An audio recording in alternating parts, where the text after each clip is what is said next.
Hey, what you reading for?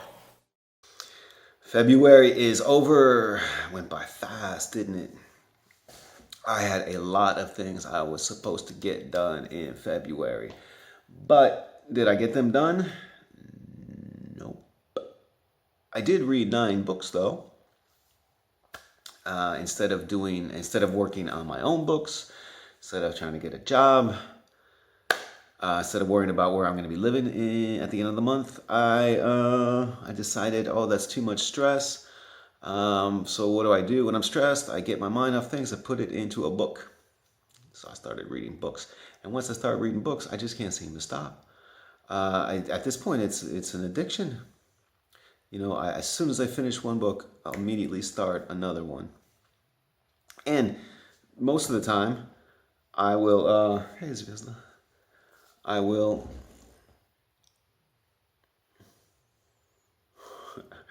most of the time, I will think, I'm halfway through one book and I'm already thinking about what the next book is going to be.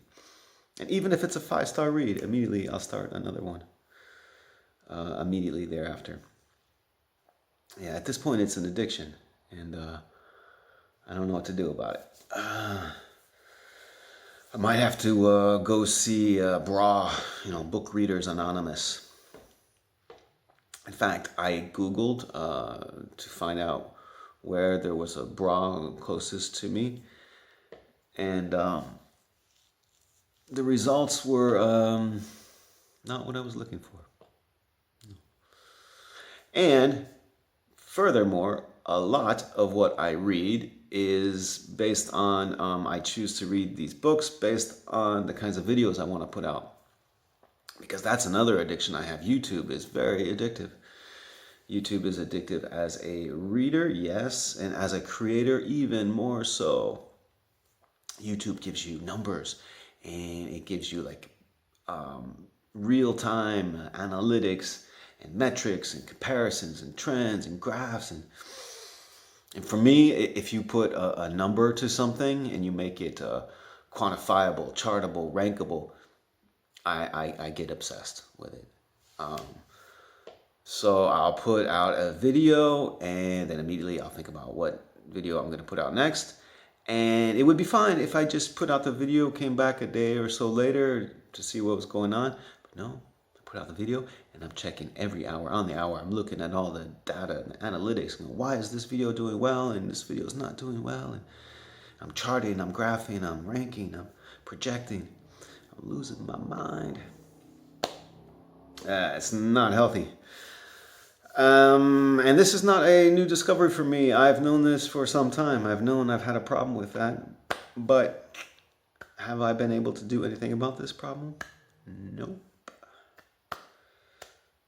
Now, you might be asking yourself, why am I watching this video? I don't want to enable an addict. And that is a very good point. Let's just say everything that I said, let's call it hyperbole and move on. Talk about the 9 books that I read in February, including 2 5-star reads. Wow.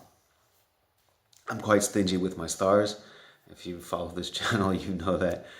So 2 5-star reads in the same month, that's great. So I want to tell you about the 9 books, but I'm going to do it rather quickly because most of the books I've talked about in other videos. I also want to take a look back at the 12 videos I put out in February and discuss what I learned from those videos and from the reaction I got from those videos. And then we'll look ahead, my reading plans for March and my plans for this channel in March. So let's get started. I started the month off with A House with Good Bones by Kingfisher. And yeah, that was good. That was fine. It's one of those books that's when you're reading it, it's a pleasure to read. It's fun and it's well written, but it's empty calories because at the end I've already forgotten the book. It's I want to be challenged. When I read, I want something inventive. I want to be emotionally or psychologically challenged. And that's really not the aim of this book. This book just wants to entertain, and it achieves that aim but I want more. I wanted to read this book because a few months ago I put out a video where I went through a list of supposedly the best horror books of 2023. I took a look at the blurbs and the reviews and try to find a book to read. And I picked that book out. I said I'm going to read it, and I followed through with what I say I'm going to do. So that's why I read it, and that's why I put out a video just for that book. When I put out a video review of just one book, those videos never do well. In fact, the video for A House with Good Bones is probably one of the worst performing videos I have put out. But I'm going to keep putting out the video reviews because I think it's an important part of the channel. And I just need to probably give those videos better titles and maybe add things to them to make them more interesting, I suppose. I followed up that book with, A Midnight Pleasures by Robert Bloch. This is a short story collection from the late 80s, and this was good fun. Just like the name suggests, Midnight Pleasures. It's tongue-in-cheek, horror, macabre tales with a good mix of supernatural stuff, crazed killers, and there's even some science fiction. I had good fun with that. And I followed that read with The Dollkeeper, also from the late 1980s. And mainly because of that gorgeous cover. A few months ago, I read Mama by Ruby Jean Jensen, which was also a killer doll book. But it was didn't give me enough killer doll book. Didn't give me enough killer doll. So that's why I read The Dollkeeper, because I wanted more killer doll. And Dollkeeper has no killer doll in it. It's this woman, she's an old lady who works at a library, and she loves reading to children, but she's also has like a split personality, and she also like kidnaps children and kills them. No killer doll. And the book didn't really know if it wanted to be a horror book or a police procedural, so it kind of bounces back and forth. It was fine. It was good. It was good without being great, you know. Oh, speaking of killer dolls, a subscriber asked me or suggested that I name that doll. But the thing is, I need to leave this place. I'm just house sitting. I need to leave this place in a few weeks. So I'm just gonna throw that doll in the bin where I found it, if it lets me. So I don't want to name something I'm gonna throw away. But if you want to give it a name, I'll take suggestions. This other thing there, I found that in the attic. And I brought it down, hoping that, or thinking that Zvezda might want to play with it, but she hasn't expressed any interest. And a viewer did suggest, or did call it Ghetto Ewok Maid, which I thought was a good name. This little fella, who doesn't have a name, his t-shirt says Ta gueule, which means shut up. Which is probably the last owner of it, probably wrote that on the shirt because the doll never stops. So I just put like tape over its mouth, and that seems to do the trick. I have been thinking, since I'm so desperate for money, maybe I'll put it on eBay, right? Because it's a haunted doll. That's got to be worth something. I don't know. Or maybe I'll just, maybe I'll do an auction. Like a live subscriber auction. You guys want to buy a haunted doll for an obscene amount of money, and I'll throw in a signed book. I don't know. Well, I'm just brainstorming here. Let me know in the comment section. And this doll, I'm serious, haunted. Like it, you cannot destroy it. If a few videos ago, I made a video where the doll like literally sticks scissors in its eye. But look, completely healed. There's a little smudge of paint there. All right, yeah, you see that? Stuck scissors in its eye, and it's completely healed. It's indestructible. Believe me, I've tried. The next book I read was Exquisite Corpse by Poppy Z. Brite. That was fantastic. 5-star. 5-star read. It gave me everything I want in a book. It was daring. It was audacious. It was challenging and disturbing and beautifully written. It's fantastic. I followed that up with another good book, The Lonely Lands by Ramsey, Campbell. That was also very good. It's also inventive, emotionally challenging, and just satisfying. So I was on a roll, right? And that roll came to an abrupt stop. Generally, what I will do is I will have several books going at the same time.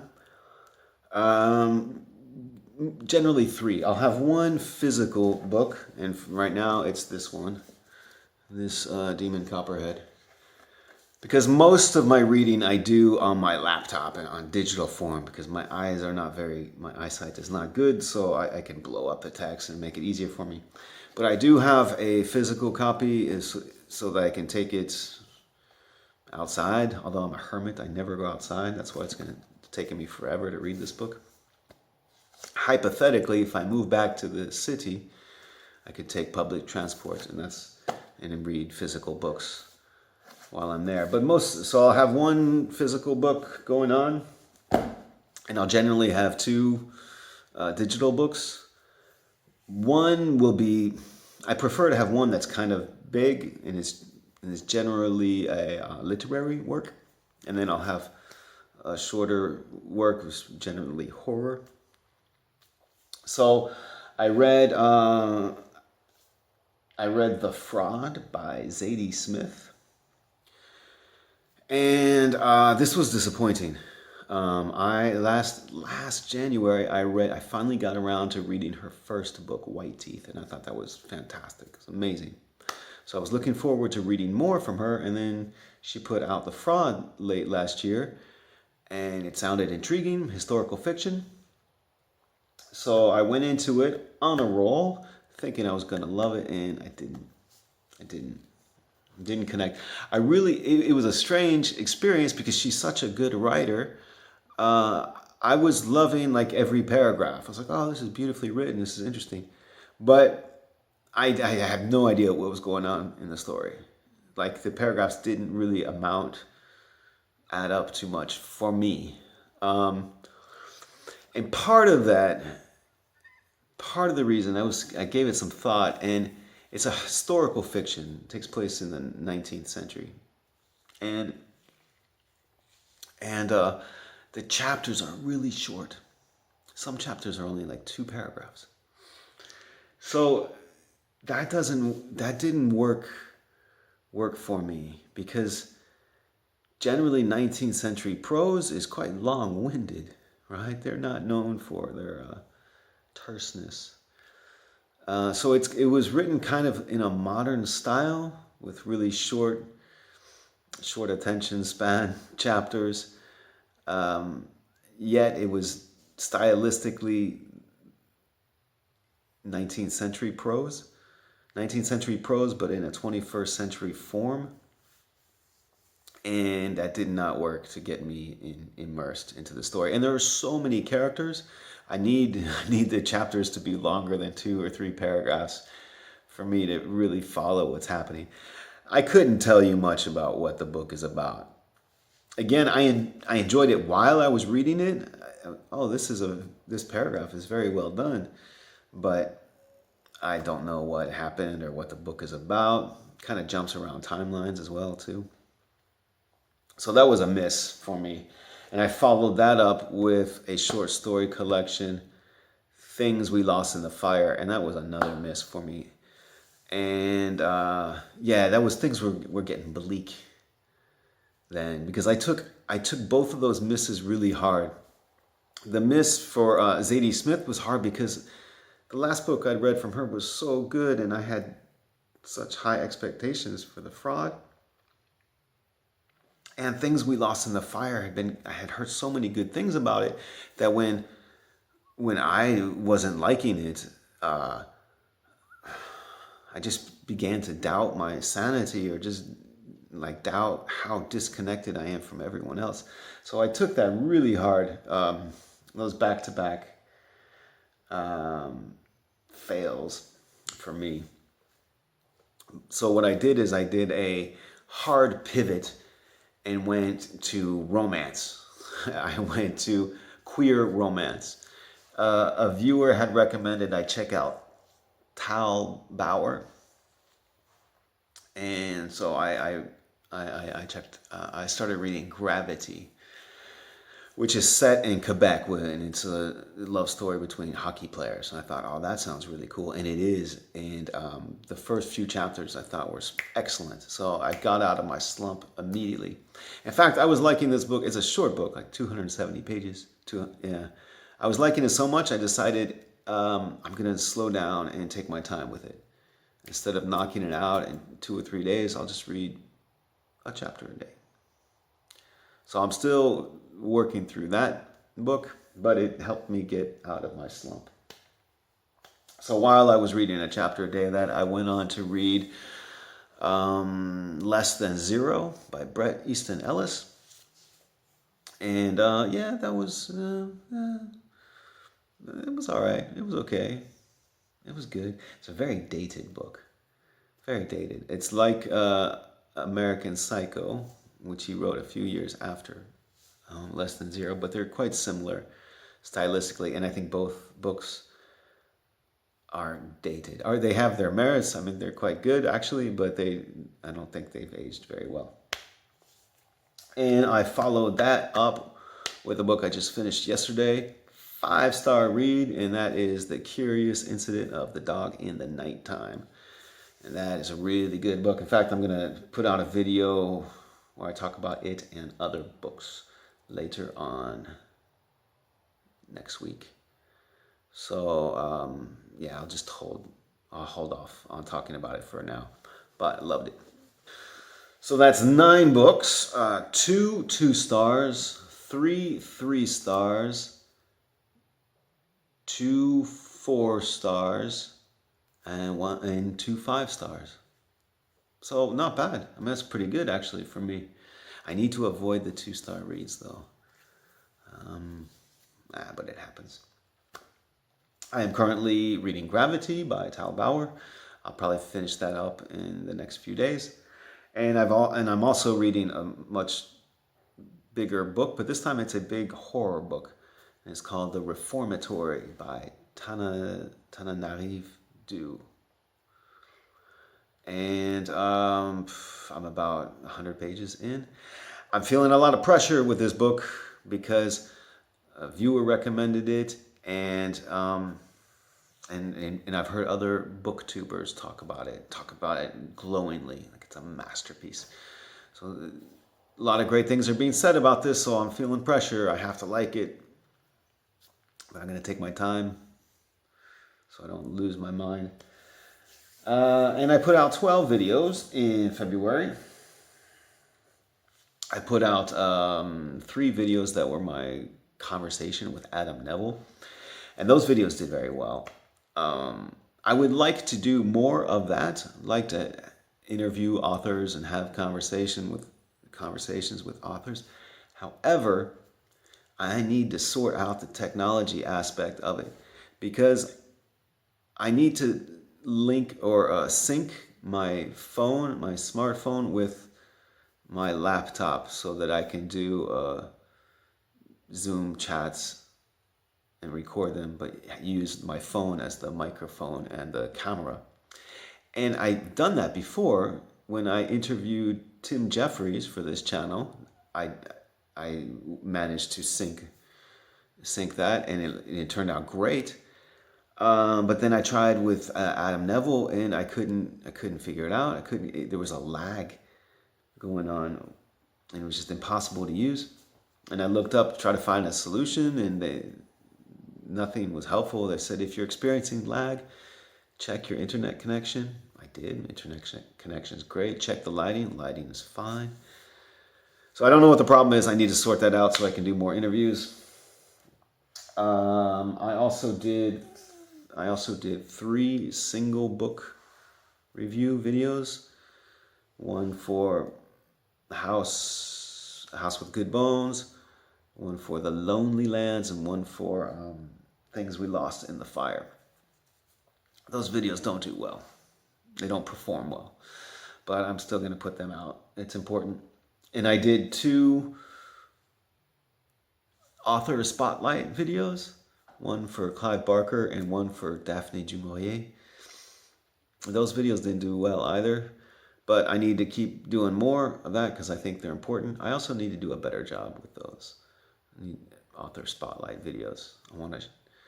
I want to, instead of celebrating certain books that I've read, I also want to tell you about authors that I love and why I love them. I did 1 tag, Valentine's Day tag. Tag videos generally don't perform well, but they're easy to do and sometimes they're fun. So I did 1 of those. I only did 1 ranking video all month. It was the best horror openings of all time. Ranking videos generally do well. I should do more of them. So in March, I will do more ranking videos in March. And I only did 1 non-book video, which was me talking about booktube, reacting to videos and comments about booktube. And that video did very well. Those videos tend to do well if I don't talk about books, strangely enough. So going forward in March, I need to do more ranking videos. I also promised a subscriber that I would make a video about dark academia. So I need to do that. And I also promised another subscriber that I would do more comedy. So I will be doing that. I also need to expand the scope of the channel a bit because, I want to talk about other things that aren't so much book related. Maybe I'll talk about creative writing. I've lived in 9 countries and I speak 5 languages and people ask questions about that. So maybe I should do some videos about that, my experiences living in these different countries, or my experience learning languages. I don't know how interesting that would be. But I have done comedy, like stand-up comedy in various languages that I don't speak, actually. I should make a video about that because that's kind of interesting, I think. And it's a lot of fun to do. Moving forward, I'm trying to keep my TBR relatively open so that I can do buddy reads or I can be a little bit more spontaneous.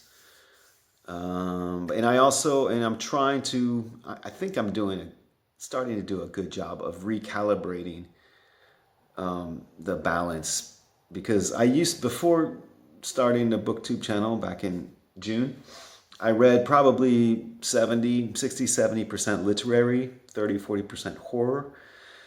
But since doing YouTube, it shifted from like 90% horror to 10% literary. So I'm trying to recalibrate that. And I'm trying to do, since I have 2 digital books going at the same time, I like 1 literary and one horror.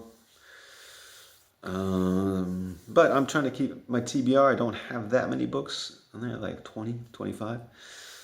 So keep things a little bit more spontaneous. That's it for me, for now. Subscribe to the channel if you haven't already. And also buy a book. I don't have a book. Anyway, you need my books. I have books for sale. I need some money. Buy a haunted doll as well. And thank you for watching. I'll see you at the next video. A bee came to visit me this afternoon when I was out on the porch, so I gave it a flower and we became good friends.